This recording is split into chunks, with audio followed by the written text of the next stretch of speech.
ay.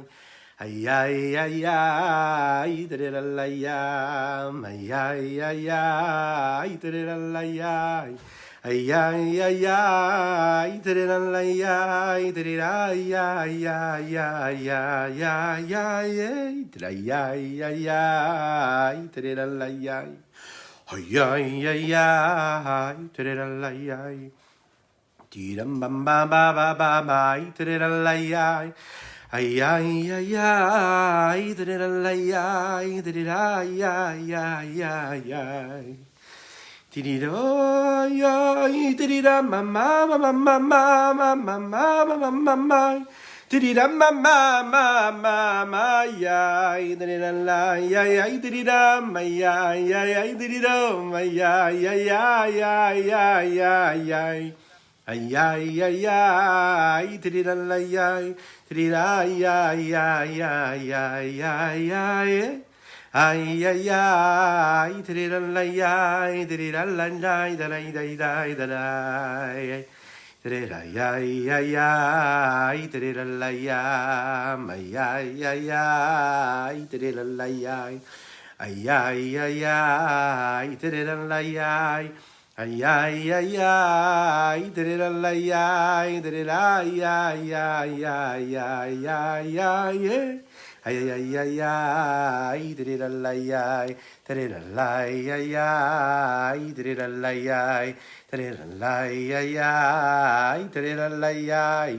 Ay, ay, ay, ay, tirilalayay, tiriram, mama, mama, mama, mama. Tiriray, ay, tiriray, ay, ay, ay, ay, ay, ay, ay, ay, ay, ay, ay, ay, tirilalay, ay, ay, tirirom, ay, ay, ay, ay, tirirom, tiriram, mama, mama, mama, ay, ay, ay, ay, tirilalay, ay, tiriray, ay, ay, ay, ay, ay, ay, tirilalay, tirilalay, tiriray, ay, ay, ay, ay, ay, ay, ay, ay. Tiriroy, ay, tiriray, ay, ay, ay, ay, ay, ay, ay, ay, oy, oy, tirilalay, ay, tirirom, ay, ay, ay, tirirom, tirilalay, ay, ay, ay, ay, ay, tirilalay, ay, ay, tirilalay, ay. Tiriray, ay, ay, ay, ay, ay, ay, ay, ay, ay, ay, tirilalay, ay, tiriram, bam, bam, bam, bam, bam, bam, ay, ay, ay, ay, ay, ay, ay, tirilalay, ay. Hoy, tirilalay, tirilalay, ay, ay, ay, ay, ay, ay, tirilalay, ay, tiriram, bam, bam, bam, bam, bam, bam, bam. Erev Tov les Koulam, bonsoir à toutes et à tous. Je suis infiniment heureux de vous retrouver en cette magnifique soirée que Dieu nous offre sur la terre. Shavua Tov les Koulam, et bien sûr, Akadosh Baruch Hu va nous aider à passer une magnifique semaine. Alors aujourd'hui, nous allons parler de nos traits de caractère, comme à notre habitude, en début de soirée, maintenant un petit peu plus tôt que d'habitude, et nous allons parler de la colère. Essayer de comprendre un petit peu quelles sont les raisons de la colère. Et est-ce qu'on a le droit, est-ce qu'il est possible d'avoir des raisons à notre colère? Est-ce que la colère peut avoir des raisons? Ou est-ce que la colère, c'est justement pas raisonnable du tout? Et donc on n'a pas le droit d'avoir de la colère. Comment est-ce que cela se passe? Est-ce que c'est faisable? Est-ce que ça n'est pas faisable? Comment est-ce qu'on doit gérer notre existence, notre caractère, nos émotions? Comment gérer tout cela? Et comment faire quand la colère se déclare, quand elle s'installe en nous? Alors nous allons voir. On a la possibilité de voir justement, en plus, cette semaine, dans la paracha de notre semaine, nous parlons de cette notion-là de colère. On va voir que Moshe Rabbeinu, notre saint maître, Moshe Rabbeinu, va se mettre en colère. Il va se mettre en colère 3 fois, précisément dans l'histoire du peuple juif, et qu'à chaque fois qu'il va se mettre en colère, la Torah nous dit que sa sagesse va s'en aller. La chorma s'en va. La sagesse s'en va. On va le voir dans notre vie à nous de tous les jours, chacun et chacune d'entre nous. Lorsque la colère s'installe en nous, eh bien sûr que la sagesse s'en va. Mais ce n'est pas que la sagesse, la force de discernement, la capacité d'analyse et la capacité que l'on a après de gérer notre existence, notre corps, notre esprit, notre âme, notre cœur, nos émotions, on perd complètement le contrôle. La colère, il suffit juste de le dire. Comment on fait pour gérer ça? Comment on fait pour vivre avec une colère qui s'installe et qui s'impose. Pas une colère qui est réfléchie, une colère qui vient, qui explose, qui implose en nous et qui s'extériorise à travers des paroles, à travers des pensées, à travers des actes qui parfois, souvent, ne sont pas assumés. C'est l'histoire en fait d'un couple qui va voir un rave, un très grand rave, un rave de la ville. Hein. Ils arrivent, ils ont des problèmes de shalom bayit, la paix du foyer. Bon, alors, chacun a ses arguments. Le mari dit qu'en fait, sa femme prépare des très très très bons plats le Shabbat, et il y a un plat particulier que lui aime et qu'il apprécie énormément. Voilà que sa femme lui dit, il n'y a pas de problème, moi je peux te faire ce plat que tu apprécies énormément, mais ma maman à moi aussi aimait beaucoup ce plat. Donc je vais le faire pour deux raisons, pour toi et pour ma maman. Le seul souci, c'est que lui présenter ce plat après le poisson et après la viande le jour de Shabbat. Le problème, c'est que lui, il voulait ce magnifique plat, il le voulait en entrée. C'était son plaisir de Shabbat. Mais voilà que sa femme lui disait, non, je ne peux pas te le servir en début de repas, parce que chez moi à la maison, ma maman nous le servait en fin de repas. Et donc le mari lui dit au rave, voilà, elle ne fait pas attention à mes désirs, à mes souhaits, elle ne me fait pas plaisir, et puis voilà, donc moi ça m'énerve énormément. Alors Rav lui dit, mais à la dame, il lui dit, mais qu'est-ce qui vous dérange? Pourquoi est-ce que vous ne pouvez pas lui présenter, lui proposer ce plat? C'est déjà magnifique, déjà un mari qui apprécie un plat que sa femme lui fait et lui prépare. Et la femme lui répond, non, je ne peux pas parce que c'est par respect pour ma maman. Ma maman avait l'habitude de le servir en fin de repas, je le sers donc en fin de repas. Et là, le Rav de lui trouver une idée, il dit, voilà, j'ai un stratagème. Ce que vous allez faire, vous allez préparer deux plats. Un plat pour votre mari, en début de repas, et le même plat, vous le servirez aussi à la fin du repas, pour faire plaisir à votre maman et pour faire plaisir à votre coutume. Et c'est ce qui va se passer. Oui. D'ailleurs, ce même Rav, quand il a entendu ça, il a dit, je vais faire pareil. Il demande à son épouse de lui préparer deux plats. Un plat pour le shalom bayit, pour la plaie du foyer, et un plat pour le kavod du Shabbat. Où est-ce qu'on se trouve, nous, dans cette histoire? On a tous nos petites préférences, hein, ces petites choses qui nous apportent du plaisir, de l'harmonie, de la joie, parce que c'est ce qu'on a toujours voulu avoir, parce que c'est nos habitudes, parce qu'on est né à travers ces moments de vie, ces moments de partage. Ça peut être quelque chose de spirituel ou quelque chose de matériel. Ça peut être un événement, ça peut être un geste, ça peut être un mot, ça peut être une idée, ça peut être une sensation, une émotion, ça peut être un plat, comme nous le disions juste avant. Ça peut être des moments de vie qu'on a eu l'habitude de vivre dans notre enfance, dans l'endroit dans lequel nous avons vécu, grandi, évolué.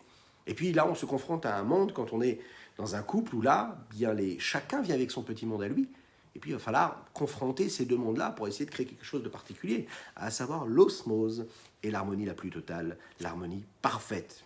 Cette harmonie parfaite qui va permettre de refléter une paix, une sérénité, une tranquillité. Et pourtant, dans ces moments-là que l'on peut créer, de paix et de sérénité, il y a ces moments où la colère explose. Elle s'installe, elle s'impose. Et là, elle ne laisse plus rien sur son passage. Elle laisse juste une seule chose, le désarroi, l'abandon. Il y a des moments où, en fait, quand cette colère explose, on ne la maîtrise pas. On ne l'a pas voulu. C'est une conséquence de l'état émotionnel dans lequel nous nous trouvions quelques minutes ou quelques instants auparavant que cette colère explose. On a déjà vu qu'en fait, on a la possibilité parfois de se mettre dans une position où on peut éviter de se mettre dans cette situation-là où la colère va s'imposer et va exploser. Donc on a une capacité de maîtrise de notre personne. Mais parfois quand ça s'impose, quand cette colère-là explose, elle est là. Et alors dans ces moments-là, la seule chose qu'on aimerait, nous, c'est effacer ces moments de colère. On aimerait les effacer, les faire disparaître comme si ils n'ont jamais existé. On a honte d'y penser. On a honte des mots, on a honte des émotions, on a honte des gestes qu'on a pu avoir, on a honte de la façon avec laquelle on s'est comporté. On aimerait les effacer, les faire disparaître. On n'assume pas en réalité ce qui s'est passé. On est en colère pour deux choses. En colère d'avoir été en colère, et en colère pour la raison pour laquelle on a été en colère.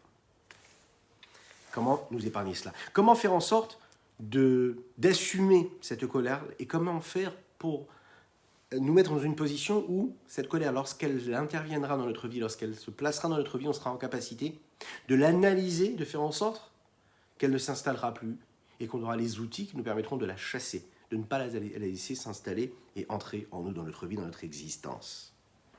On étudierait qu'il y a 3 instants précis aujourd'hui où Moshe Rabbeinu va se mettre en colère.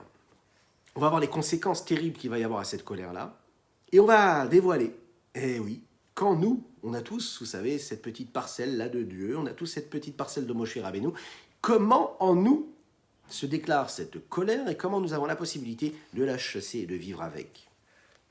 On va donc essayer de développer un sujet qui est très très très très très chaud. Bah oui, la colère, la colère. C'est une chaleur, c'est le feu. Le feu qui monte vers le haut, le Tanya nous le dit. La colère, c'est celle qui explose, qui bouillonne en l'homme et qui a besoin de s'extérioriser. Tel un feu qui est ardent, qui est fort, qui est puissant. Mais on va essayer de le faire de manière calme. Trois moments et puis bien sûr la solution.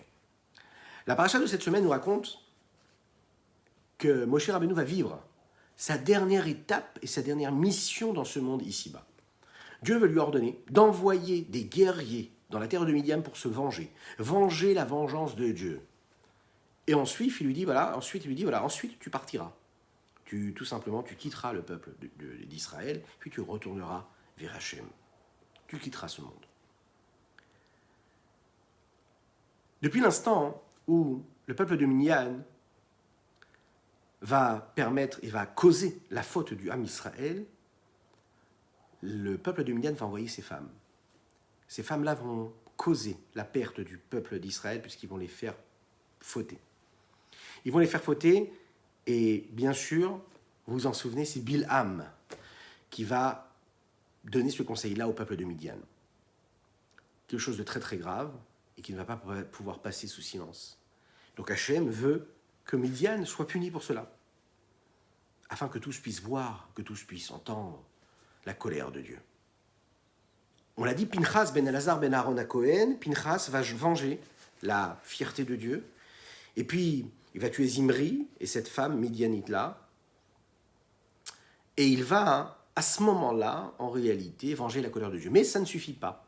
Il va être choisi par Moshe, par la mission que Dieu va lui donner, d'aller venger Dieu comment? En prenant 12 000 personnes, 12 000 hommes, puisqu'il y avait 12 tribus, donc 1000 hommes par tribu du Ham Israël, du peuple juif, et ils vont se diriger vers Midian. En arrivant vers Midian, ils vont réussir à combattre et à tuer 5000 personnes. Pardon, excusez-moi, pas 5000 personnes, ils vont tuer énormément de monde, mais ils vont tuer les 5 rois de Midian, les 5 chefs de Midian. Et bien sûr, ils vont tuer tous les hommes de cette nation-là. Ils vont rencontrer Bilham ben Beor, qui lui avait justement conseillé et donné ce stratagème-là au peuple de Midian, d'aller envoyer les filles et les femmes midianites pour aller fauter avec le peuple juif. Ils vont le rencontrer et ils vont bien sûr conclure avec lui, sans rentrer dans les détails, ce qui va se passer après. La guerre se termine et Moshe et Elazar se dirigent vers les guerriers. Ces 12 000 guerriers qui reviennent du combat vaillamment, en ayant réussi à faire ce qu'ils avaient à faire, et ils les voient, et puis ils voient qu'ils viennent et qu'ils reviennent avec un butin. Quels sont ces butins? Qui est ce butin-là? Ce sont donc les femmes. Non seulement les femmes de Midian, qui avaient été la cause de leur déboire, mais ils reviennent avec les femmes, mais également avec les enfants, avec les animaux aussi de Midian. Pourquoi? Parce qu'ils pensaient qu'il fallait tuer seulement les hommes, les guerriers. Et ils pensaient, eux, que les femmes et les enfants, il fallait les ramener. Moshe rentre dans une colère noire. Il rentre dans une colère et il va les voir et il leur dit, mais vous n'avez rien compris. C'est les femmes elles-mêmes qui nous ont emmené ce peuple à fauter. Et puis, ils n'avaient pas écouté la parole de Dieu, qui était donc de venger la parole de Dieu, de tuer tout le monde. Et les femmes et les hommes. Puisque c'est elles qui ont permis et qui ont causé, qui ont engendré la faute. Ils décident donc de faire tuer les femmes et de laisser les enfants vivants. Alors l'histoire aurait pu se terminer ainsi. Mais d'un coup, on voit qu'il va y avoir une fin et puis une suite assez particulière. La Torah nous raconte et nous dit que Moshe va ordonner au peuple juif de détecter là où se trouve la para adouma, la vache rousse, de cette vache rousse prendre les eaux de la para adouma, de l'amener, et puis de prendre ces eaux-là et d'asperger tous les récipients, les réceptacles, les outils qui ont été ramenés par ces juifs-là qui ont touché le combat, touché le peuple de Midian, prendre ces éléments-là qui ont été au contact de l'impureté, bien sûr qui ont été impurs, pourquoi? Parce qu'ils étaient au contact de mort, et cette impureté-là, qui avait été nécessaire pendant le moment du combat, il fallait absolument la faire disparaître. Et Moshe de dire, juste après s'être énervé, et être en colère face à cette mégarde et ce mépris, et à cette erreur que les guerriers israélites avaient commis, il va leur donner cette halakha, il va leur dire, prenez cette eau-là de la para Hanouma pour purifier ces récipients, ces réceptacles, et puis ces outils que vous avez utilisés pour la guerre. La Torah nous dit juste après, très intéressant dans le texte, que Elazar à Cohen est présent à ce moment-là, où Moshe s'adresse au peuple juif. Elazar vient, il intervient, il dit, j'ai une petite chose à rajouter. Il demande aux guerriers, il dit, vous savez ce que vous allez faire? Vous n'allez pas juste asperger des eaux de la para Hanouma, de la vache rousse, tous ces outils qui ont été utilisés pour le combat, mais vous allez aussi devoir les cachériser, comme on cachérise de nos jours, un récipient ou une vaisselle, un ustensile qui aurait été utilisé, qui aurait été rendu impur. Le cachériser avec toutes les lois qui concernent la cachérisation, afin qu'il puisse être consommable et utilisable. Pourquoi? Parce que Elazar disait, voilà, ces récipients-là ont été utilisés pour faire, pour faire de la nourriture, pour cuisiner de la nourriture qui est taref, qui n'est pas cachère, donc il va falloir les cachériser. Pourquoi Elazar, on imagine Moshe Rabbeinu, le grand maître Moshe Rabbeinu, qui lui donne son avis, qui dit ce qu'il faut faire, qui donne ses directives au Ham Israël, voilà que Elazar, lui, son neveu, vient, il se présente, et il donne son avis, et il rajoute quelque chose, et il change ce que Moshe Rabbeinu avait dit juste avant. Rachid nous dit quelque chose d'extraordinaire. Il lui dit que Moshe était tellement en colère contre les guerriers du Ham Israël, tellement en colère qu'ils se soient trompés dans leur mission, qu'ensuite cette colère-là va engendrer cette erreur-là de la halakha qu'il va donner au peuple juif à ce moment-là. Et donc, Elazar, qui était à côté, il a dit non, il va falloir que je répare la faute de Moshe. Il s'est trompé et il va corriger. Le Rashi nous le dit que la colère de Moshe a causé le fait que Moshe Rabbeinu puisse se tromper. On l'imagine un petit peu ce que cela veut dire, se tromper dans son verdict halachique. Et il a fallu donc qu'Elazar, lui, éclaire ses propos et dise aux guerriers que ce n'est pas de cette façon-là qu'il faut s'en sortir et l'utiliser, mais d'une façon différente. Alors, entre parenthèses, on va donner comme ça succinctement quelques lois qui concernent la cachérisation des ustensiles, puisqu'on sait que la Torah nous apprend que il faut absolument cachériser un ustensile qui n'a pas été utilisé uniquement que pour quelque chose de caché et de permis. Un ustensile qui aurait été utilisé pour quelque chose d'interdit, prenons un exemple très simple. Un récipient qui aurait reçu un aliment et qui aurait donc avalé quelque part cet aliment qui serait interdit, à différents degrés, et où nous avons différentes façons de le cachériser. Première façon, un élément qui a contracté, quelque chose de froid. Par exemple, une assiette dans laquelle on aurait mangé de la viande froide. Elle peut se purifier tout simplement en étant rincée avec de l'eau froide, puisque cette viande-là était froide. Et donc la fraîcheur et la froideur du morceau de viande ne rentrent pas et ne s'immiscent pas dans le réceptacle, dans le récipient.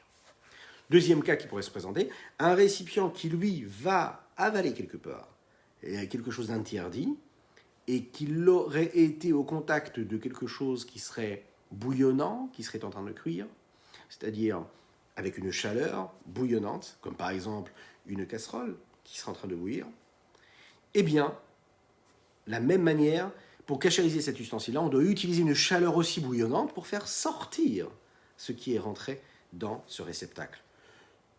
Troisième cas que l'on pourrait avoir et qui pourrait se présenter, un cas de figure assez habituel parfois, un réceptacle qui pourrait nous permettre de faire de la viande grillée par exemple. Mais une viande grillée qui serait une viande interdite à la consommation. Voilà.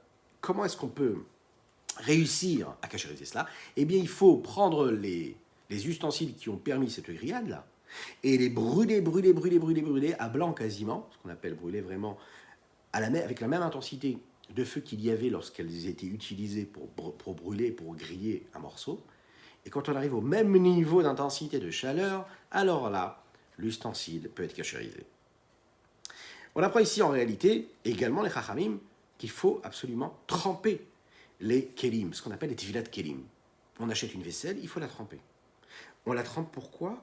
Parce qu'en réalité, ils auraient été en mesure et en capacité de pouvoir recevoir l'impureté par le goy qui les a créés, utilisés ou conceptualisés.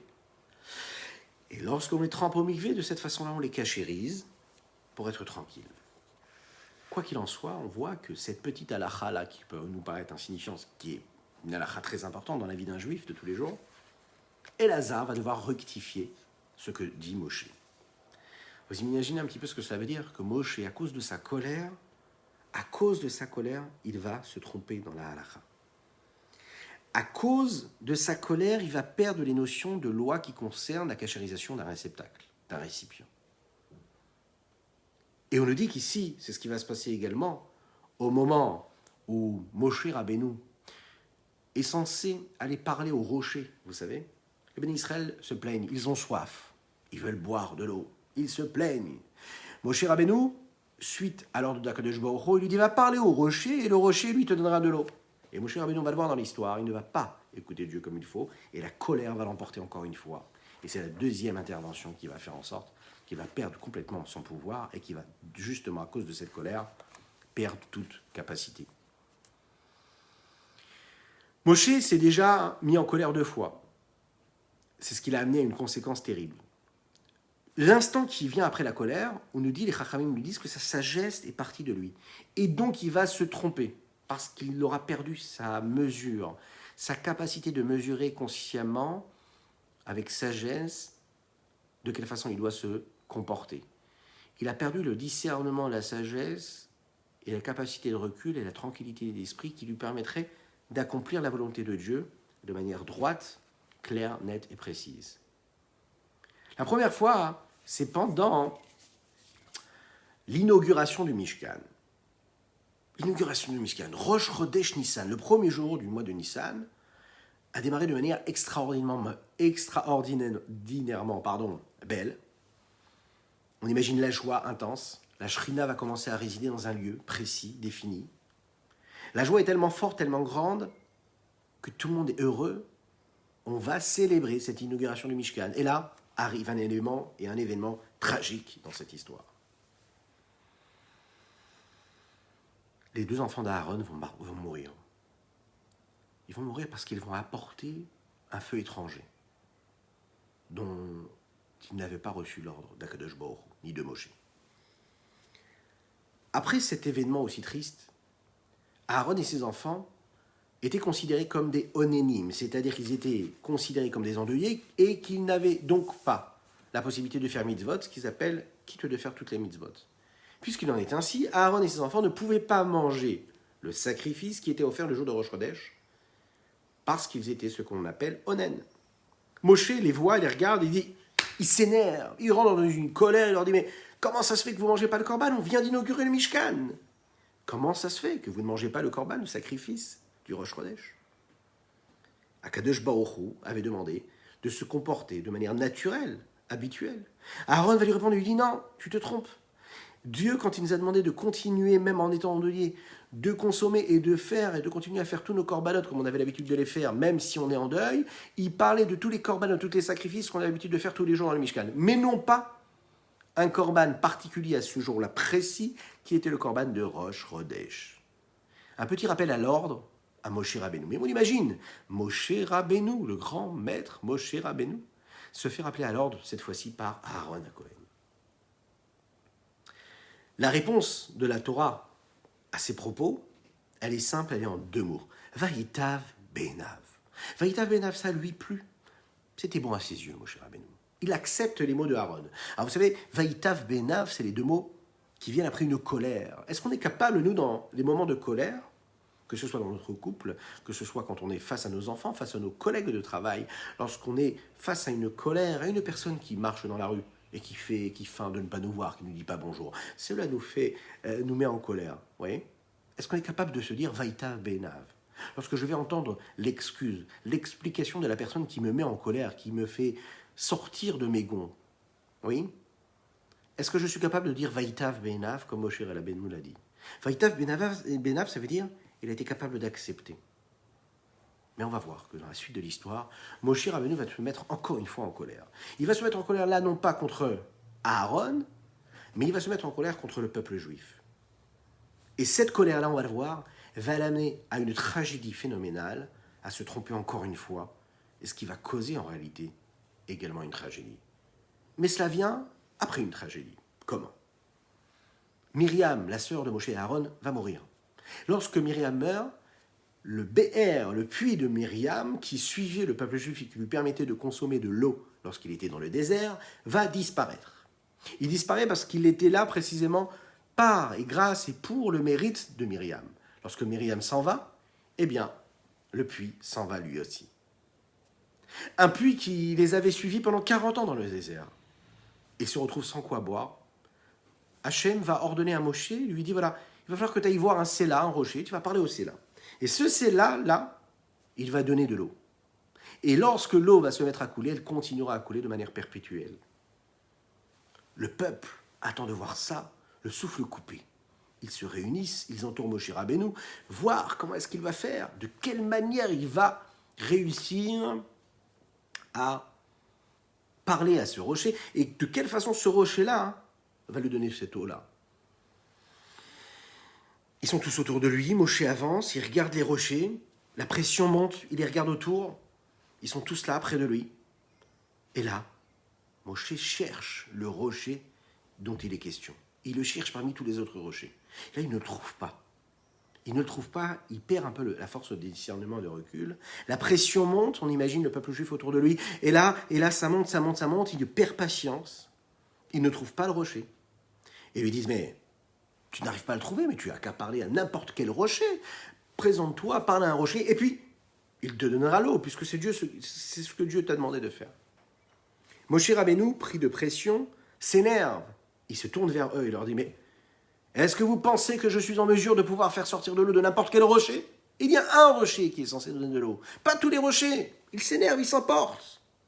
Et là, en s'emportant, il décide de parler dans sa colère. Il perd sa force de discernement. Il perd sa sagesse, il perd sa patience. Il va parler à l'un des rochers, qui n'était pas le bon rocher. Et là, le rocher ne donne rien, ne donne pas d'eau. Moshe Rabbeinu s'énerve encore plus, la pression monte, et il décide de prendre une décision rapide, incisive, qu'il n'aurait jamais dû prendre. Il va prendre son bâton, et il va frapper le rocher.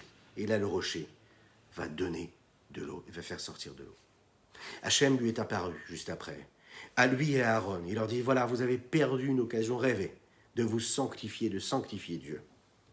Vous aurez pu montrer que, justement, Akadosh Baruch Hu a cette capacité-là de faire sortir de l'eau d'un rocher, juste en lui parlant. Vous avez perdu cette occasion rêvée, et la punition va être terrible, phénoménale. Moshe et Aaron vont mourir dans le désert, et ils ne rentreront pas en Eretz Israël. On voit bien que, précisément dans ce cas-là, la colère a amené Moshe Rabbeinu à une tragédie, à la tragédie la plus grande de son histoire, qui aurait pu lui arriver à lui et au peuple juif. Lui ne rentrera pas en Eretz Israël. Imaginons un petit peu ce que cela veut dire. Ça veut dire qu'en réalité, la colère, elle a pu l'amener à un moment, à une tragédie tellement grande qui va causer sa perte. La récompense pour laquelle il aurait aimé juste toucher la terre d'Eretz Israël. Tout ce qu'il a vécu, tout ce qu'il a fait pour le peuple juif. À cause de la colère, il va tout perdre. Tout perdre. Cette colère-là terrible. Ah, la colère, c'est terrible, la colère. On raconte un jour, il y a un conducteur de bus qui passe son temps dans un bus. Toute sa journée, il la passe dans un bus. Et lui, il se dit, je n'en peux plus. Tous les soirs, en rentrant du travail, la seule chose à quoi il pense, c'est un jour, je quitterai ce bus. Je gagnerai beaucoup d'argent. Je m'achèterai une belle Mercedes coupée. Une belle, le meilleur des modèles, le plus beau. Et puis ce bus-là, je le laisserai dans la rue à l'abandon. Et puis je continuerai ma route avec une Mercedes. Son entourage, ses amis, sa famille, ses proches, tout le monde savait que lui, ce qu'il veut et ce dont il rêve, c'est d'avoir une belle Mercedes et de rouler en Mercedes. Oui, mais voilà, sa vie à lui, c'est de rouler en bus. Ah oui, un triste bus. Un jour, il rentre du travail et cette même pensée qui lui revient, un jour j'aurai une Mercedes, un jour j'aurai une Mercedes. Il arrive chez lui devant chez lui à la maison et il voit une magnifique Mercedes garée en face de chez lui. Il dit, quoi ? Mais c'est quoi cet affront-là déjà ?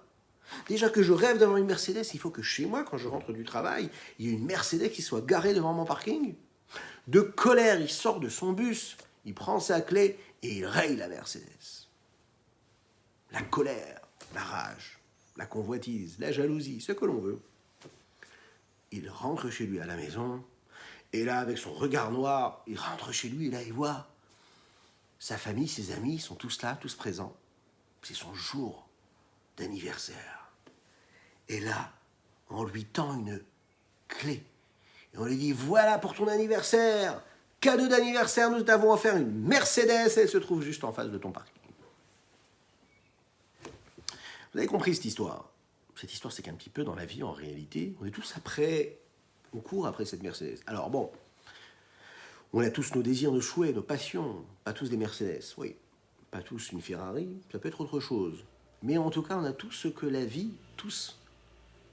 peut nous apporter à chacun. On a notre rêve à nous, notre petite part de rêve. Ce qui veut dire la Mercedes de chacun. Ce qui s'appelle la Mercedes de chacun, cette obsession qui est dans notre cerveau, dans notre esprit, dans notre vie, qui accapare notre existence. On a ces éléments-là qui sont là présents et qui régissent nos émotions. C'est eux qui dictent nos comportements divers et variés. Ils ont ces forces-là. Ils sont en capacité de nous faire voir rouge, vert, noir, blanc ou bleu. Et ils ont cette capacité de diriger toute notre vie. On ne sait pas pourquoi nous avons ces principes, ces rêves, ces ambitions. Ils sont là, sont installés. Et pourtant, ces moments-là, ces choses-là, ces éléments-là de vie peuvent nous amener à la colère. Les Chachamim emploient différentes façons, différents termes pour nous expliquer ce que voulait dire la colère. Et surtout, ce que cela peut causer non seulement à l'esprit, la colère, ça peut causer aussi des dégâts au cœur, à l'âme, mais également au corps. Les Chachamim utilisent différentes expressions pour définir les dégâts que peuvent causer un instant de colère.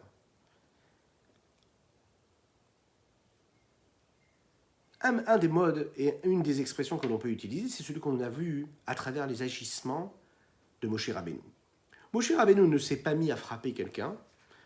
Moshe Rabbeinu, lorsqu'il s'est mis en colère, la Torah nous dit qu'il a juste perdu la force de sagesse, la force de discernement. Il a perdu la capacité de mesurer, à travers ces éléments de sagesse, de quelle façon il devait se comporter.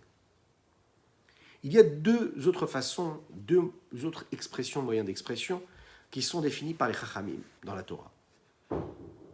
Il y a un élément que l'on connaissons, qui fait partie de la vie de tous les jours, et le deuxième, il est plus extraordinaire, et lui va réveiller en nous une petite réflexion quand même. Rabbi Shmuel bar Nachmani, Rabbi Shmuel le fils de Nachmani nous dit au nom de Rabbi Yonatan, tout celui qui se met en colère, toutes sortes de Gehinam d'enfer, se mettent à le maîtriser. Comme il est écrit dans Kohelet, fais partir la colère de ton cœur et fais partir le mal de ta chair. Le Rosh explique, caché hakaas les goufos chez la Adam. La colère est difficile, elle est dure pour le corps de l'homme. La colère, ça n'est pas juste un sentiment du cœur, une émotion. Ça n'est pas juste une conséquence de ce que l'on peut vivre, voir ou entendre ou penser. La colère, ça touche le corps de l'homme. Ça ne touche pas juste la psychologie et les émotions de l'homme. Ça touche le corps de l'homme. À tel point qu'il peut être, à ce moment-là où il est en colère, touché et subir les punitions qu'il y a dans l'enfer, dans les Gehinnom. C'est-à-dire que non seulement la colère, ça l'entraîne un Gehinnom qui viendrait d'en haut, mais c'est également un Gehinnom qui vient en bas. Dans ce monde-là, il est en train, en réalité, de se faire du mal et il abîme sa santé, son existence physique, pas juste morale. La colère ici, nous le dit le Rosh, ça touche le corps de l'homme. D'une façon assez spécifique, la Gemara nous explique que la colère, la pression, la tension, ça entraîne tout simplement à des difficultés et qui permettraient de digérer les aliments que l'on consomme. C'est marqué comme ça, Venatan Hashem Lechashem Sam Sham. Lev, Reges, Vikilion Naim, Vidiaevon Nevesh, Ezudavar Shemechale et Ainu Madiv et Nefesh, et Veomer Ele et Tranuniot. Sechet Kedushin, c'est écrit Darash par kapara, Ragzam, lo alta biyado, la Ragzanuta, ou Masbirashi, lo aita biyado, et la Chachash Basar. Les Chachamim nous disent ici, dans ces mots-là, que de manière très spécifique, concrètement, un homme qui est en colère, et c'est prouvé scientifiquement ensuite, mais tout est écrit dans la Torah, Baruch Hashem, lorsqu'un homme se met en colère, eh bien, en réalité, son corps ne peut pas supporter cette colère, et ça crée même des dégâts dans sa capacité de digérer ce qu'il lui consomme. Alors, un conseil qu'on peut donner, c'est un homme, en réalité, depuis que le monde a été créé, et qu'il consomme les éléments qui sont juste en dessous de lui, à savoir l'animal, le végétal, le minéral, lorsqu'il s'en sert à bon escient et dans la tranquillité, la joie et la sérénité et l'harmonie, eh bien, il en devient quelqu'un qui est en bonne santé, parce qu'il crée, il utilise ces énergies-là pour quelque chose de positif. Donc, comme il crée quelque chose de positif, il utilise cela comme il doit l'utiliser. Et donc, il est en bonne santé. À l'inverse, lorsque l'on utilise notre énergie, pourquoi ? Pour être en colère, c'est-à-dire à l'inverse de l'harmonie, de la paix, de la sérénité, de la tranquillité, ce qu'un homme peut avoir et doit rechercher. Alors là, à ce moment-là, automatiquement, cette vitalité qui est dans son corps, qui lui permet de se mettre en colère, va générer un processus qui va créer quelque chose de négatif dans son corps. Et donc, son corps va éprouver quelque chose de négatif. Et donc là où on penserait que la colère, c'est juste une émotion qui est juste psychologique, émotionnelle, mais qui n'a pas du tout de rapport avec le corps, là on te dit non, puisque tu utilises une énergie et tout ce que tu consommes, c'est une énergie physique, et que tu as utilisé cette vitalité et cette énergie pour quelque chose de négatif, alors comprends bien ici que tu as causé des dégâts dans ton corps. Donc en réalité, la colère, c'est une punition pour soi, plus que la punition pour les autres. Il est dit comme ça dans la Torah que tout celui qui se met en colère,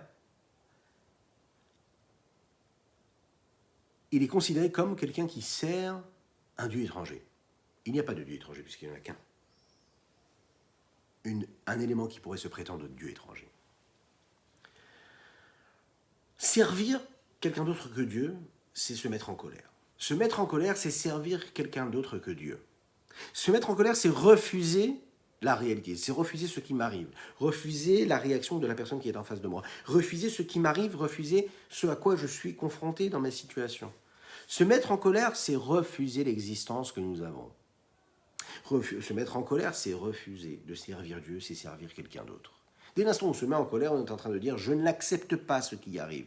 Le fait de ne pas accepter ce qui arrive émotionnellement ou psychologiquement ou intellectuellement, c'est une façon de rejeter la providence divine qui dirige chacun et chacune de mes gestes, chacun et chacune de mes émotions, chacun et chacune de mon vécu. Donc, je ne pourrais pas être en colère si je suis sûr et certain que tout ce qui m'arrive, c'est Dieu qui le dirige. Et dès l'instant où je me retire de ça, un petit peu comme le corps qui est touché par la colère parce que j'ai utilisé la vitalité à mauvais escient, et bien là, lorsque j'utilise la vitalité qui m'est donnée par Dieu, et tout ce qui m'arrive dans la vie, je le soustrais à la présence divine, puisque je ne l'accepte pas, et si je ne l'accepte pas, c'est-à-dire que je n'accepte pas ce que Dieu me fait vivre, donc je suis en train de servir une force qui serait étrangère à celle de Dieu.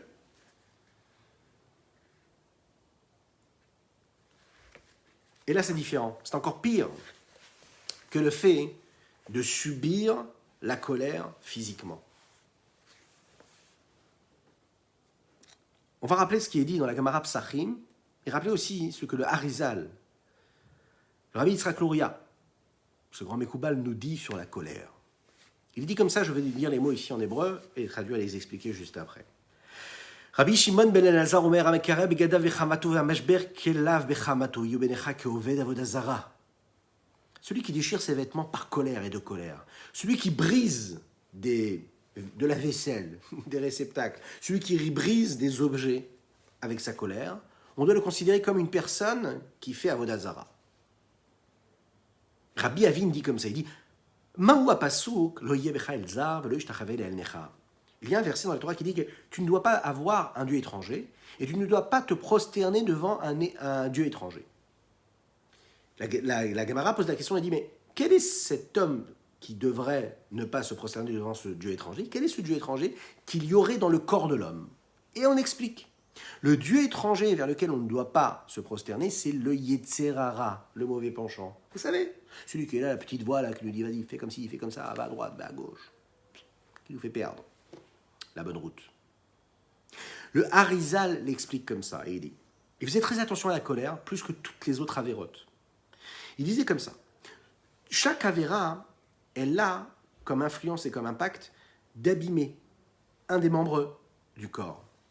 Chaque avéra, comme chaque mitzvah nourrit chaque membre du corps, un membre précis, la colère, puisque c'est une avéra, devrait elle aussi engendrer des dégâts à un membre précis, comme les autres avérotes. Le Harizal de nous expliquer qu'en réalité, la colère, elle influence négativement et elle a un impact négatif sur toute la neshama, sur toute l'âme. Là où toutes les avérotes influencent et apportent quelque chose de négatif à un membre précis, là, on va voir que la colère, elle, fait du mal à toute l'âme. C'est-à-dire qu'en réalité, au moment de la colère, c'est très très très grave de le dire, c'est dramatique, c'est triste, ça fait peur tout cela. Mais on va trouver la solution. Toutes les mitzvot, le Harizal nous dit, toutes les grandes mitzvot qu'on a pu faire dans notre vie, tout disparaît à ce moment-là. Parce que cette âme-là sainte qui a fait et qui a accompli toutes les bonnes mitzvot, toutes les bonnes actions que tu as pu accomplir, va disparaître et va se changer, va se transformer en devenant une âme néfaste, une âme impure. Et le Harizal de s'expliquer ainsi, de dire, quand moi j'enseignais de la Torah à mon frère, et que je n'arrivais pas à lui faire comprendre que moi j'aurais aimé, et j'étais énervé, j'étais en colère, mon maître m'a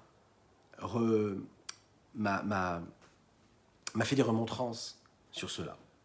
Ça veut dire qu'en réalité, on peut être le Harizal, on peut être un maître, un grand Mekoubal, on peut être quelqu'un de saint, on peut être quelqu'un d'élevé, de sanctifié, de tout ce que vous voulez, quelqu'un qui a une sagesse phénoménale. Si on n'est pas capable de garder notre colère, au moment où on garde cette colère, on a cette colère, on laisse cette colère s'exprimer, on est capable de perdre tout ce qu'on a pu étudier dans la Torah, tout ce qu'on a pu évoluer, tout ce qu'on a pu sanctifier dans notre vie, parce qu'en réalité, on a transformé nos énergies qui étaient pures et saintes en énergie d'impureté.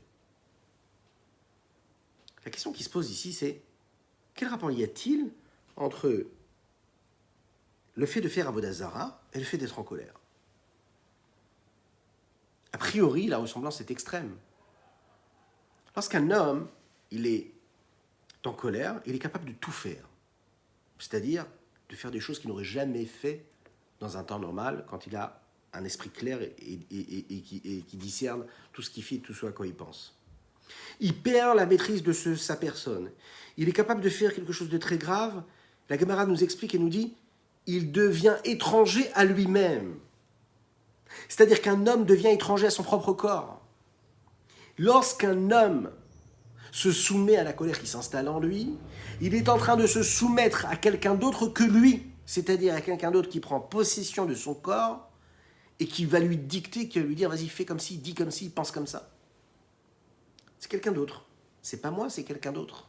Il y a quelqu'un d'autre qui prend possession de mon être, de ma personne. Lorsque je ne suis pas capable de me maîtriser, il y a autre chose. Il y a des forces de l'impureté qui s'installent en moi et qui vont exprimer ce qu'elles ont à dire. Et elles sont là pour détruire. Les forces de l'impureté, c'est l'inverse de la construction. C'est la destruction. Et là, le mode de fonctionnement va être très simple. Face à une situation, elle voit que l'homme, en réalité, est dans un état où il perd complètement tout pouvoir. Il n'est plus en direction. Il ne se gère plus du tout. Il est en train de subir. Il n'assume plus ses actes, n'assume plus ses pensées, ses paroles. Il n'est plus du tout avec un esprit clair. Donc personne ne maîtrise tout cela. Et dans ce vide-là vient s'installer, puisque la nature a horreur du vide, la nature de la sainteté a horreur du vide aussi, et c'est l'impureté qui vient tout de suite s'immiscer et s'installer. Et le problème, c'est que cette impureté, quand elle s'installe, elle va faire l'inverse de la sainteté. Elle va s'exprimer à travers cette colère-là. Et donc, il y a quelqu'un d'autre qui vient se mettre dans ce corps-là, lui, il doit se soumettre à ce quelqu'un d'autre qui est venu en lui. Et c'est donc là ce Dieu étranger qui vient s'installer dans le corps de l'homme. Lorsqu'un homme se met en colère, il y a comme un démon qui vient, qui s'installe. Mais ce démon-là, de la colère, n'a plus de limite. Là où l'homme bien est normalement constitué depuis qu'il est enfant, depuis qu'il a été constitué, créé par Dieu, il a été créé avec des limites, avec des barrières, avec des frontières, avec des repères, avec des ancrages, des valeurs qui sont là pour le limiter et lui donner une direction dans sa vie. Face à cela, on va avoir la destruction la plus totale, puisque la colère va lui faire perdre justement par ce démon de la colère qui lui est justement doté de nos limites, puisqu'il vient, il irradie tout et il s'immisce partout. La Chassidut Chabad revient sur cette notion-là, souvent, sur cette idée-là du Harizal. Quand un homme il se met en colère, sa neshama ne vient plus prendre ses forces dans la sainteté, elle va prendre ses forces dans l'impureté, ce qu'on appelle l'autre côté, le côté inverse à la sainteté. Et là, la porte ouverte à tout. La porte est ouverte à tout parce qu'en réalité, toutes sortes de fautes vont s'immiscer, vont s'installer. Toutes sortes d'actions néfastes, nauséabondes vont s'installer. Il est rappelé dans un endroit que le Baal Shem Tov avait l'habitude de dire que Ka'as, la colère en hébreu, c'est la valeur numérique qui correspond à 10 fois la Ga'ava. Particulier. Imaginez un petit peu, c'est-à-dire que l'orgueil, c'est terrible, c'est pas bien l'orgueil. Être orgueilleux, c'est pas bien, mais être coléreux, c'est 10 fois être orgueilleux. C'est terrible, il n'y a pas pire que la colère.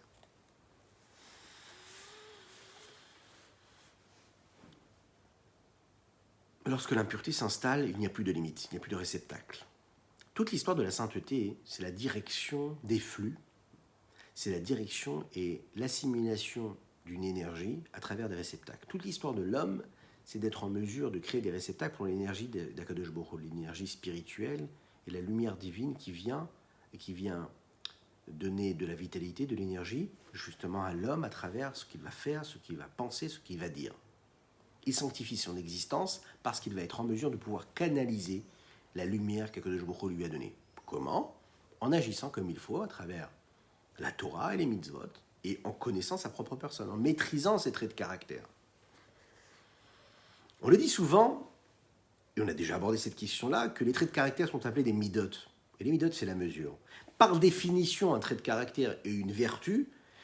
Elle n'est une vertu lorsqu'elle est seulement et uniquement dans la mesure.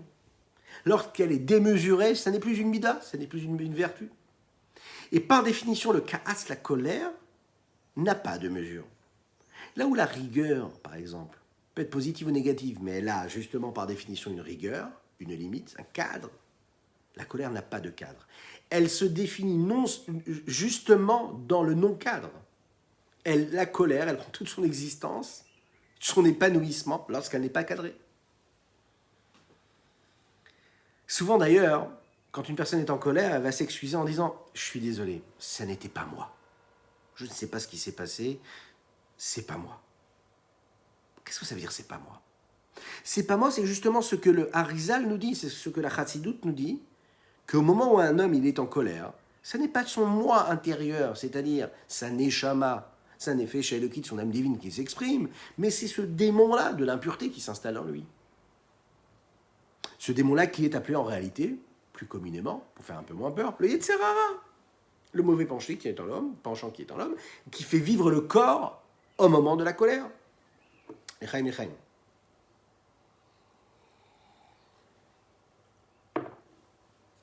Alors, premier conseil déjà, on va voir quelques-uns, mais le premier conseil déjà, c'est déjà de boire un verre d'eau. Lorsqu'on est en colère, prends un verre d'eau et ça te passera.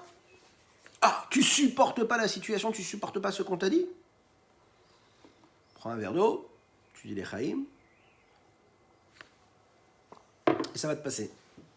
Est-ce que vous êtes d'accord avec moi ? Si vous êtes d'accord, mettez un petit like, un petit commentaire, et puis partagez, c'est important. C'est important parce que ça peut concerner, et je suis sûr que ça concerne tout un chacun. C'est un sujet vraiment de base dans la vie d'un homme. Et d'une femme également. On l'a dit ici, en réalité, on a l'impression d'être pris par un élément étranger qui prendrait le pouvoir de notre personne et qui ferait en sorte que nous devenions en colère. On va voir que l'Admour HaZaken, le Rabbi Shneur Zalman de l'Iyadi, le fondateur de la Chassidut Chabad, lui va être beaucoup plus virulent. Il va dire que celui qui se met en colère, c'est pas comme quelqu'un qui ferait la Avodah Zara, mais il dit c'est quelqu'un qui fait Avodah Zara. Écoutez bien la précision ici. Le Rabbi Shneur Zalman de l'Iyadi nous dit comme ça, quelqu'un qui se met en colère, il est en train de commettre la Avera d'Avodah Zara. Imaginez Avodah Zara, ce que ça veut dire. Aller se prosterner, rentrer dans une église et se prosterner. Être en colère, c'est ce que ça veut dire. Le Admor Hazaken raconte dans le Sefer Atanya, il nous l'explique. C'est pas juste une image, celui qui fait la Avodah Zara. Il y a un lien véritable entre la colère et la Avodah Zara. Puisque toute colère, c'est une sorte, une façon de renier, de se détacher, de ne pas accepter la présence divine, eh bien c'est ce qu'on appelle la Avodah Zara. Quelqu'un qui est en colère, il est en train de faire Avodah Zara. C'est pas comme si il faisait Avodah Zara. Quand tu es en colère, tu refuses, tu renies, tu rejettes la présence divine. Parce que tu n'acceptes pas ce qui se passe. Si tu n'acceptes pas ce qui se passe, ça veut dire que tu n'acceptes pas ce que Dieu fait. Et si tu n'acceptes pas ce que Dieu fait, tu es en train de dire qu'il y a quelqu'un d'autre qui gère ton existence. Donc tu es en train de te soumettre à la Avodah Zara, donc tu fais Avodah Zara. Une des bases de la émouna, de la foi d'un homme, c'est qu'un homme ne peut pas entraîner du mal à son prochain si ça n'a pas déjà été décrété par Dieu. L'homme n'est pas mauvais. Personne ne veut faire du mal à son prochain. Pourtant, on passe notre vie à faire du mal aux autres. Alors, première chose déjà, c'est parce qu'en fait, on ne passe pas notre temps à essayer d'investir en notre propre personne pour justement faire du bien à l'autre. Lorsqu'un homme il s'investit pour faire du bien, que ce soit à lui-même déjà, eh bien, il fera du bien aux autres. C'est la première cause. Donc, comme on n'investit pas assez de temps à cela, et pour cela, donc on passe notre temps à faire quoi? À faire du mal aux autres, parce qu'on n'investit pas ce temps-là pour nous-mêmes en faisant du bien. Ça, c'est une chose. Deuxième chose, un homme, il ne fait du mal que parce qu'Akadosh Baruch Hu aura décrété que cet homme-là doit subir malheureusement tel ou tel événement de sa vie-là. Pourquoi? Parce qu'il doit, ce qu'on appelle être métaken, il doit réparer quelque chose qu'il aurait fait ou dit, pensé dans sa vie. Alors bien sûr, on peut être énervé sur le fait que telle ou telle personne aurait été choisie pour me faire telle ou telle chose négative. Oui, on est énervé, on se révolte pour cela. D'un autre côté, on sait qu'Akadosh Baruch Hu, il a ce qu'on appelle Arbe Shluchim. Il a différents émissaires, il a une multiplicité d'émissaires pour envoyer, pour le faire ce qu'il a à faire. Si c'est pas lui qui te fait ce mal-là, peut-être que c'est quelqu'un d'autre qui t'aurait fait ce mal-là. Donc en fait, ce que tu devais subir, tu vas le subir. Ah, maintenant Dieu il a décidé que ce soit quelqu'un d'autre, ce soit quelqu'un d'autre. Ça peut être lui, ça peut être quelqu'un d'autre. Donc quand il t'arrive quelque chose de négatif, tu ne dois même pas en vouloir à la personne. La seule chose que tu dois faire, c'est te remettre en question et penser au message que Dieu a voulu te faire passer à ce moment-là. Et en réalité, au lieu de se concentrer sur l'émissaire qui nous a causé ce mal-là, on doit se concentrer sur le message que l'émissaire est venu nous apporter.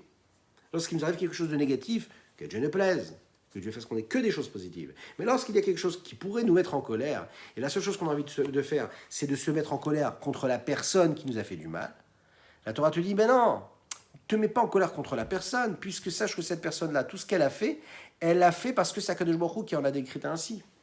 Et puisque Dieu l'a décrété ainsi, donc tu dois subir et tu dois recevoir ce que toi tu es en train de recevoir. Ah, tu as envie de te mettre en colère contre la personne qui t'a fait ce mal. On te dit non, concentre-toi sur le message et pas sur le messager. Concentre-toi sur ce message, c'est-à-dire sur cette réparation-là, ce que tu es en train de subir, et non pas sur celui qui t'a fait. Celui qui t'a fait, ne t'intéresse même pas à ça. Il n'est pas correct avec toi, il te fait de la concurrence déloyale, il ne doit pas se comporter comme ça, il te prend ta part à ça, il ne se comporte pas comme il faut. Tu as toutes les raisons d'être révolté contre lui et de t'énerver contre lui. Oui, en effet, tu as les bonnes raisons et tu as les bonnes justifications à cela. La Torah te dit, rappelle-toi une chose, que Dieu, s'il a fait ça, c'est parce que tu méritais ce que tu dois mériter. Tu méritais parce que tu dois faire une espèce de réparation. Ok. Maintenant, là où tu voudrais te mettre en colère contre le messager, oublie le messager. Concentre-toi sur le message. Dieu, il a voulu te faire comprendre quelque chose. Réfléchis à ça. L'autre, tu le prends, tu l'embrasses bien fort et tu le laisses partir. Oui? Tu ne peux pas supporter l'existence que tu es en train de vivre. Tu ne peux pas supporter comment il se comporte avec toi. Mais concentre-toi sur le message. Et quand tu te concentres sur le message, à ce moment-là, tu es en train d'avoir la Emouna Bachem. Tu es en train de penser à Dieu, tu te dis, mais Dieu, il a fait ça. Si Dieu, il a fait ça, ça veut dire que là, tu n'es pas en train de rejeter Dieu. Donc tu n'utilises pas la colère, donc tu ne fais pas Avodah Zara parce que tu acceptes le message. Tu te concentres sur le message, sur l'interprétation de ce message-là et la compréhension qui va te permettre d'agir en conséquence. Alors, différents conseils que l'on pourrait avoir. Déjà, comme on l'a dit tout à l'heure, boire un verre d'eau. Boire un verre d'eau, dans toutes les situations, ça calme. Oui, c'est réel, hein. C'est pas juste un mot, c'est concret. Boire un verre d'eau face à toutes les situations, dans toutes les situations, ça apaise un petit peu tout. Comme on l'a dit tout à l'heure, la colère, elle impacte et elle influence aussi le corps. Le corps bouillonne Et quand il bouillonne, la Torah nous le dit, c'est écrit dans la Kabbalah, c'est écrit partout. Le corps se met en colère, il bouillonne, et le sang bouillonne. Cette chaleur-là,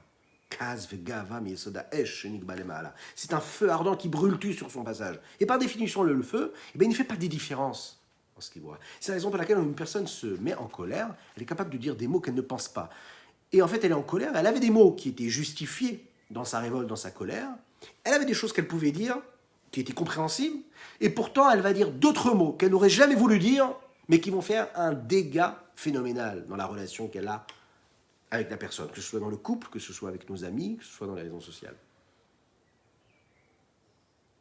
La colère, elle a ça de négatif que comme elle est sans limite, le mot qui était, ou la phrase que tu aurais pu dire pour justifier ta colère, ouais, tu ne peux pas te limiter à cela, parce que la colère, elle prend tout sur son passage. Le feu ne fait pas de distinction, il va brûler tout sur son passage. La petite brindille, il va brûler la petite plante, la petite fleur, mais également les arbres puissant. Il va tout brûler sur son passage. Il fait un dégât considérable. La colère, c'est ça le problème. C'est qu'elle ne me permet pas d'avoir la force de discernement, de calme, pour dire ce que je dois dire et le dire calmement. C'est la raison pour laquelle je prends un verre d'eau. Et le verre d'eau, il me permet de calmer ce feu-là ardent, et me permet de calmer un petit peu cette colère qui monte, et d'analyser un petit peu, prendre du recul face à la situation, de choisir les mots que je vais dire, et là, à ce moment-là, de faire en sorte que les mots que je ne vais pas regretter ne vont pas du tout sortir de ma bouche, puisqu'ils vont faire des dégâts considérables. Le rabbi donnait un conseil particulier, il donnait des conseils, par exemple, il disait, voilà, face à une situation, tout simplement se taire. Se taire et ne pas répondre. Oui, il y a une situation particulière, tu te tais, tu ne réponds pas. La Chassidoute explique que, comme il vient du feu, la colère, il vient très très rapidement, il s'emballe très rapidement, la colère. Et comme tout élément qui vient du feu, le feu n'existe pas en lui-même. Il n'existe que parce qu'il consomme d'autres éléments. Il a besoin qu'on lui donne des éléments qui puissent être décombustibles, et quand il brûle ces éléments-là, eh bien, il brûle. Et plus on lui rajoute des éléments, plus il va brûler. Lorsqu'un homme parle de quelque chose qui l'énerve et qu'il crie, et qui crie à toutes les personnes qui sont autour de lui. En fait, en réalité, la colère crée la colère. La colère, elle suscite de la colère, et la colère, elle ramène encore des éléments elle va nourrir la colère. La colère ne se suffit pas à elle-même. La colère génère, la colère engendre, la colère fait naître encore de la colère et encore plus de colère. La solution claire et nette et précise que le rabbi nous donne, c'est tout simplement de se taire. De se taire. Vous allez me dire, mais c'est facile. Oui, non, parce que quand tu te tais, en réalité, tu ne nourris pas ce feu-là ardent qui brûle en toi. Juste en te taisant. Si tu parles, tu vas nourrir ce feu-là. Et toi, ce feu-là, tu ne veux pas le laisser exister. Toi, tu aurais été en colère pour une raison, mais tu vas partir dans tous les sens. Parce que tu n'as plus de limites. Parce que ce feu-là, tu lui as donné encore du bois. Tu lui as encore donné de la matière à se brûler, à être brûlé, à être consumé. Lorsque tu vas te taire, eh bien, la colère va disparaître. Parce que tu ne l'as pas nourri. Le rabbi, le Tzemar Tzedek, le petit-fils du rabbi Shimon Zalman de Liadi, le troisième rabbi de la dynastie Chabad, avait l'habitude de dire que quand il était en colère et quand il avait une colère contre une personne, il demandait qu'on lui amène un sefer, un livre de Shulchan Aruch, là où il y a toute la loi juive, afin de lui montrer et de se poser la question, il dit, voilà, tu vas prendre ce livre-là et tu vas essayer de me trouver un endroit dans lequel le Shulchan Aruch, dont il est question de tout ce que l'homme a à faire dans la vie, à vivre dans la vie, trouve-moi un élément, un endroit dans lequel il aurait été écrit qu'un homme aurait le droit de se mettre en colère. On nous dit qu'un homme a le droit de boire, on nous dit un homme qui a le droit de tout faire ce qu'il a à faire dans la vie, tous les besoins d'un homme sont relatés dans le Shulchan Aruch, mais non pas, on ne parle pas de colère. L'homme n'a pas le droit de se mettre en colère. Donc il disait à l'homme, avant de te mettre en colère, regarde dans le Shulchan Aruch, regarde dans ce livre table de la loi, est-ce que tu as le droit de te mettre en colère? Et puis, le temps que la personne cherchait, regardait si elle avait la possibilité de se mettre en colère, eh bien la colère redescendait. Et puisque la colère redescendait, eh bien déjà, il n'a plus envie d'être en colère. On raconte qu'il y avait un tzaddik qui avait l'habitude de monter et qu'il mettait en réalité, et qu'il accrochait à son toit un tissu qui était appelé le tissu de la colère. Et lorsqu'il avait envie d'être en colère, il demandait à son assistant de lui amener ce petit tissu-là qui était accroché au toit. Et le temps qu'il monte pour lui amener ce tissu-là, qui était appelé le tissu de la colère, eh bien toute la colère redescendait. De cette façon-là, ils utilisaient des outils qui leur permettaient justement de créer ces instants-là de calme Et ces petits instants-là, dans ces exemples-là, ces petites anecdotes, nous montrent qu'en réalité, la colère, il faut juste la calmer au moment où elle se déclare. Surtout pas la laisser s'exprimer, parce que sinon c'est la fin de tout. On raconte aussi qu'il y avait des tzadikim, ou dans l'éducation des enfants, qui avaient l'habitude, par exemple, quand ils avaient une correction à donner à leurs enfants, et ça c'est clair qu'on le donne, tous les pédagogues le donnent, enfin pas tous, mais en tout cas de grands pédagogues le donnent, parce qu'on a besoin d'être en colère contre un enfant parce qu'il a fait une erreur, même quand il mérite une correction, ne jamais lui donner la correction tout de suite. Regardez, assumer, le lendemain, une fois que la colère est redescendue, là, lui donner une correction, là, lui punir, s'il faut le punir parce qu'il faut l'éduquer. Et là, lui expliquer, lui dire, voilà, ce que je te fais là maintenant, cette correction que tu reçois ou cette punition, tu la reçois parce que c'est pour ton bien, pour te construire. Si on corrige au moment où la faute a été faite, l'enfant se souvient uniquement de la colère, il ne se souvient pas de la raison de la colère. La raison de la colère, elle peut être nécessaire. Parfois dans la vie de couple, on a besoin de se mettre en colère. On a envie de se mettre en colère, on a toutes les raisons du monde de se mettre en colère. Oui, ça arrive tous les jours. Oui, mais il n'y a pas de raison pour se mettre en colère. Il y a des raisons qui nous donneraient envie de nous mettre en colère. Mais la colère n'a pas de raison. La colère n'est pas raisonnable parce que la colère est infinie. La colère est comme ce feu qui brûle et qui brûle tout sur son passage, qui ne donne pas d'existence à l'épanouissement et à l'évolution. La colère n'a pas de place, la raison pour laquelle, très rapidement, lorsque l'on a été en colère et qu'on sait que ça a été déraisonnable et qu'il n'y avait pas de raison à cette colère-là, il faut tout de suite demander pardon. Demander pardon, c'est justement ce que Moshe Rabbeinu a fait lorsque Aaron lui dit « Mais tu sais, tu devrais regarder ce qui a été dit, ce corban-là que nous n'avons pas consommé, on ne l'a pas consommé parce qu'il s'agissait du corban, du sacrifice du jour de Rosh Chodesh, et puisqu'on était dans un état de honneur, on ne devait pas consommer ce corban-là. » Qu'est-ce qu'il répond Moshe? Il dit « Vaïtav be'enav » Ça lui parut bon à ses yeux, c'est-à-dire qu'il a assumé, il a accepté que Aaron, son frère, puisse lui dire « Tu t'es trompé dans la halacha ». Le fait de dire pardon, le fait de dire mechila, le fait de demander pardon, c'est ce qui nous habitue à calmer notre colère. Calmer notre colère. Et puis, troisième solution que le rabbi nous donne également face à la colère, face à ce déraisonnement de la colère, c'est de réfléchir, de penser, d'être capable de respirer, d'inspirer tranquillement, de respirer, et puis de réfléchir avant de se mettre en colère. Face à toute situation, si on n'a pas un verre d'eau, eh bien, on respire. Partout où on est, dans toutes les situations, on a la possibilité de respirer, de prendre une longue respiration, d'inspirer profondément, tranquillement, sereinement, de se calmer. Et là, de réfléchir à des notions spirituelles, des mots de Torah. Si ces mots de Torah sont là, c'est un peu une antidote, c'est un peu le médicament de la colère.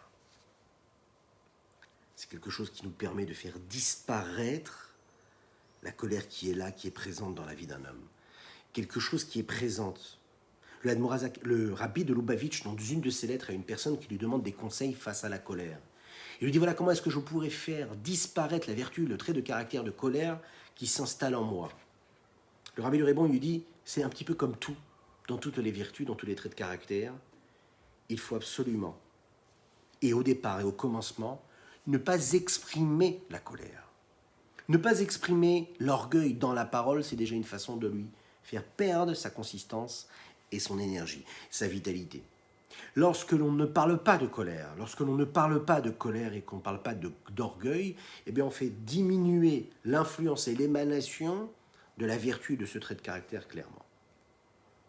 Il lui dit, le rabbi dans cette lettre-là, il lui conseille d'aller se comporter en fonction de ce que le Shulchan Aruch lui demande. Le Shulchan Aruch nous dit qu'une personne à qui on aurait fait et blessé son honneur, avec colère, on doit tout de suite demander Mechila. Mais c'est très difficile de demander Mechila. Quand même, de demander Mechila, de demander pardon, même si c'est très difficile. Et à chaque fois que tu auras la possibilité, tu penseras à vouloir te mettre en colère contre la personne, et que tu te diras que tu seras obligé d'aller demander pardon ensuite, ben ça calmera ta colère. Un homme, il est fait en réalité d'une recherche de plaisir et d'un détachement de douleur. Face à la situation de la colère, on doit se dire, voilà, la colère, ça va apporter quand même un plaisir. Oui, je vais pouvoir extérioriser, me lâcher. J'en peux plus. Ok. C'est une forme de plaisir que ça m'apporte. Un épanouissement, ouais. L'impression de pouvoir me relâcher, me lâcher, de faire sortir ce que j'ai sur le ventre. Maintenant, le problème, c'est que face à cela, je vais devoir aller demander pardon après. Parce que si je veux avoir une vie sociale normale ou une vie de couple harmonieuse, je vais devoir demander pardon face à ma colère. Le Rabbi me dit ici, la douleur que cela va t'apporter, d'aller demander pardon, c'est-à-dire d'aller te rabaisser, d'aller voir la personne, lui demander pardon, etc., tous les efforts que cela va nécessiter, ça doit faire naître en toi, en réalité, un choix. Entre la douleur et le plaisir, tu dois te dire, qu'est-ce que tu auras plus? Plus de douleur d'aller demander pardon ou plus de plaisir de te mettre en colère? Et là, tu dois te dire, rien que de réfléchir à cela, ça va calmer un petit peu ton envie d'aller te mettre en colère. Le Rabbi donne aussi un autre conseil pour celui, et on est tous un petit peu touchés par cela. Il conseille d'aller étudier ce qui est dit dans la Gemara, justement sur cette notion-là. Celui qui se met en colère, c'est comme si qu'elle allait se prosterner devant de la Avodah Zara. Vous imaginez un petit peu? Personne ne voudrait le faire. On doit vraiment assimiler cette idée-là. Lorsque l'on s'habitue à ressentir cela au moment où on se met en colère, eh bien, la colère s'estompe, elle se calme. Elle se calme parce qu'on se dit, mais comment je peux me mettre en colère et me détacher du joug de la royauté céleste de Dieu? C'est impossible. C'est complètement à l'inverse de tout ce que j'aurais voulu dans ma vie. C'est justement ce qu'on doit faire. C'est une tefila qui a été dite par Rabbi Elimelech de Lizensk. C'était une préparation à sa prière du matin tous les jours. Si seulement on pouvait, disait-il. Et il demandait à Kadosh Baruch Hu, donne dans notre cœur, qu'on puisse se voir chacun et chacune d'entre nous. Voir la valeur et non pas les manques. Puisse se parler chacun avec son prochain de manière claire, nette et précise, de manière positive, droite. Et que jamais ne s'éveille en nous et dans notre cœur une haine l'un pour son prochain, qu'à Dieu ne plaise. Et que se renforce en nous l'amour pour toi, Dieu. Que se renforce en nous l'amour pour toi, et cela engendrera une satisfaction pleine pour toi, Dieu. Parce que lorsque les hommes s'aiment, lorsque la raison de la colère disparaît parce qu'il n'y a pas de raison à la colère, parce que la colère, c'est la déraison, eh bien on laisse place à l'amour de son prochain, à l'amour de sa propre personne, parce qu'on accepte notre vie, ce que nous vivons, et donc on accepte Dieu. On accepte l'harmonie personnelle, et lorsqu'on développe notre harmonie personnelle, notre bonheur personnel, automatiquement, on engendre un bonheur qui est public, qui est partagé avec autrui. Et là, Dieu réside à travers l'amour d'un homme et de son prochain, d'un homme avec son époux et d'une époux avec son mari, et ainsi que l'amour que l'on pourrait avoir avec les enfants, parce que la colère, c'est ce qui va détruire complètement cette harmonie-là. Que Dieu vous bénisse et qu'il vous protège, qu'il installe et qu'il fasse en sorte que sa grâce s'installe en vous et sur vous, et qu'il nous permette justement d'être toujours dans cette raison-là, qui nous permettra de chasser la colère lorsqu'elle à peine montre le bout de son nez. Que Dieu vous bénisse, on se dit à très bientôt, et puis j'espère vous retrouver demain matin à 6h du matin pour le Tanya du jour. N'hésitez pas à liker, à partager, à commenter ce cours-là. Partagez, faites participer. Vous êtes la force de ce cours. J'ai besoin de vous. Merci, je vous en remercie à toutes et tous. Que Dieu vous bénisse et que l'on puisse se retrouver très rapidement avec la venue du Mashiach et la reconstruction du Beth Amikdash. Sheibane Beth Amikdash bimehera beyamenu v'ten chelkeinu v'toratecha. Sheibane Beth Amikdash bimehera beyamenu v'ten chelkeinu v'toratecha. Hayai sheibane Beth Amikdash bimehera beyamenu v'ten chelkeinu v'toratecha. שיבנה בית המקדש במהרה בימינו ותן חלקנו בתורתך.